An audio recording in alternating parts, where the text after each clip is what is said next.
It seems like every new running shoe that comes out nowadays is super squishy and super soft, but what's a good shoe for those who are looking for something with a little bit more support? Today, we're talking about one of those options. Meet the New Balance Fresh Foam X 880 V15. What's up everybody, I'm Eric McIntyre, aka Rad Dad Bod, and you're watching Rad Dad Bod TV, where we review running shoes.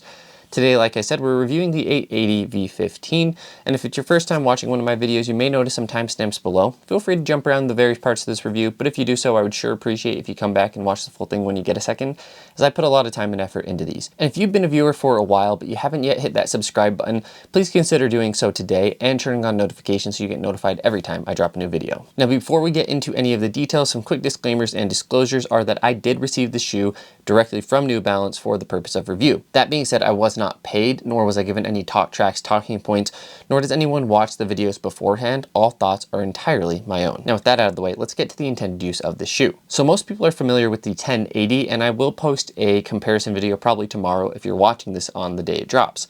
But the 880 actually is very similar and fits in the same category, being kind of a daily trainer. Within New Balance's lineup, this would be more of your standard daily trainer, and so that's really how we're going to be evaluating it today. Now from a price standpoint, the shoe comes in at a very affordable $140. For standard daily trainers, that is well within range, but it's definitely on the lower side. So again, a little bit of a budget option, especially if you're buying last year's model when it's severely discounted. Now from a specs perspective, the shoe comes in at 9.9 ounces, which is 281 grams, which is not going to be considered like a super heavy shoe, but it's definitely not on the light side either. Then from a stack perspective, you have 38 in the heel, 32 in the forefoot for a 6mm heel to toe drop. Now, as far as the fit of the shoe goes, I would say that the shoe fits true to size lengthwise. So I'm normally a 10.5 in most running brands, and I am a 10.5 in this shoe. And then fit throughout the shoe, I would say is standard to wide. So I would say it's very much wide foot friendly. You have a wide toe box, a wide-ish midfoot, and a wide heel. And so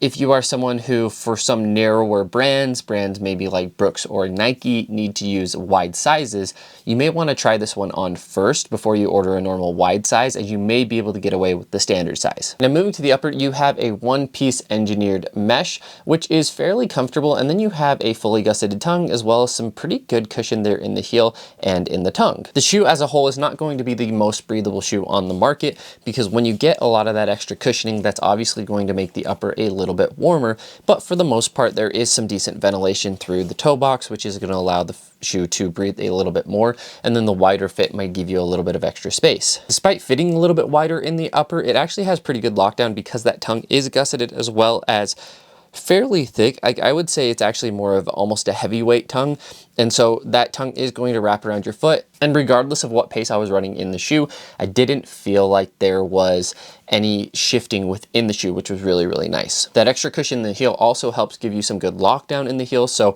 you shouldn't have any slippage, but if you do, you can always do the runner's knot, as you do have the extra eyelet for that purpose. Now moving to the midsole, you have the Fresh Foam X compound, which if you've ever run in a Fresh Foam X shoe, it tends to be very soft and squishy, and the 880 or the 1080 is one of the, if not the squishiest shoes on the market in my opinion. Now if you don't like the super squishy feel of the 1080s though, the 880s are actually going to be a good amount firmer, though not firm. It's still soft, but a good amount firmer, and I'm not sure if that's fully because of the geometry, because the forefoot here obviously has a slightly different geometry or pattern compared to that heel area. But the shoe definitely is soft and supportive, as opposed to soft and mushy or soft and squishy. As a result, the shoe feels pretty good at various paces. It's definitely still going to be more of a standard daily use shoe or a recovery day shoe, potentially a long run shoe, but not really going to be a fast use shoe at all. The shoe is also fairly stable because it is pretty supportive overall and has a decently wide base.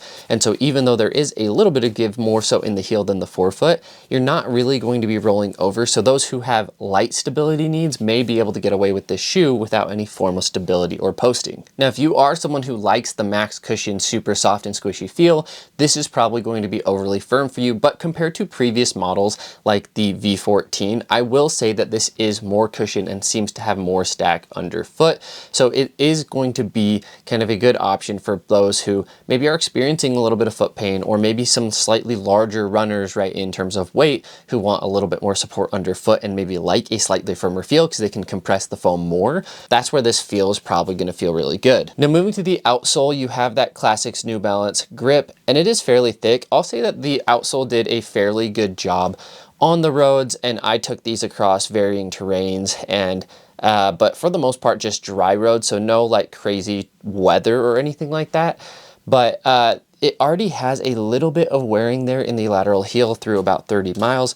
So I do expect the traction pattern at least to wear down, but I'm not sure, since the traction pattern isn't crazy aggressive, if that's really going to mess with the traction itself on the shoe or on the outsole. I would expect the traction to hold up despite wearing down a little bit in the pattern for longer than you would expect. I would also expect the shoe as a whole to be a little bit more durable maybe than the 1080 counterpart, just because of the firmer foam, but the outsole pattern is going to be similar overall to last year's 1080. Now, who's this shoe for? For the most part, this is going to be a shoe that is more for those who, like I said, maybe your heavier runners or your heavier footed runners. I, for example, tend to have a really powerful stride, a really heavy stride, as opposed to a very nimble, very quick stride.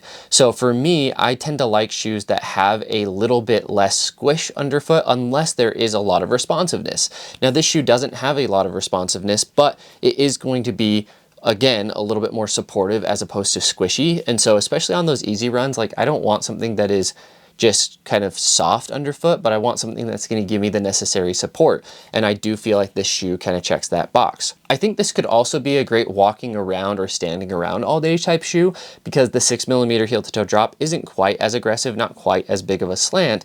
And then for me, again, if I'm going to be on my feet for long periods of time, I want something more supportive, because if you're going to be squishing down on something, it's almost like standing on like a medicine ball or Bosa ball or something, or a foam pad, where your feet have to work extra hard to kind of maintain their balance, and that's not the case in this shoe. Overall, this shoe is one of those that just comes down to preference, but if you're someone who enjoyed maybe like the Gel Nimbus 27, or like really the 25 through the 27, you want something similar support, similar softness. I do feel like this is similar softness in that range. And so, but you want something maybe a little bit more nimble, then this might be a good option. If you didn't like the Gel Cumulus, right, which is another option, this is really kind of the Gel Cumulus competitor for the most part. So just some final thoughts on the shoe. You know, it's not a shoe that's going to be widely talked about. It's not going to be like a shoe that's going to be on a lot of people's top 5s, top 10s, but it is a very, very solid shoe overall. And I think it's a really good option for a daily trainer if you're someone who prefers something with a little bit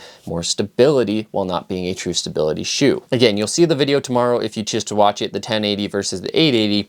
For me, I am someone who prefers the slightly more nimble, less squishy overall version. I find that this shoe is going to be a little bit more versatile, because that increased ground feel does give me a little bit more sense of control in the shoe versus that overly squishy foam. So really, if you're someone who's looking for a workhorse that can just get it done, that is going to last for long runs, that's going to be nimble enough for easy and standard daily runs, I do think more people should be considering a shoe like the 880 as opposed to the overly squishy shoes that are all out there. Now, if you watched this far, I sure appreciate you. Please take a second, let me know in the comments what you enjoyed or what I could be doing better, or if you have any questions about the 880 itself.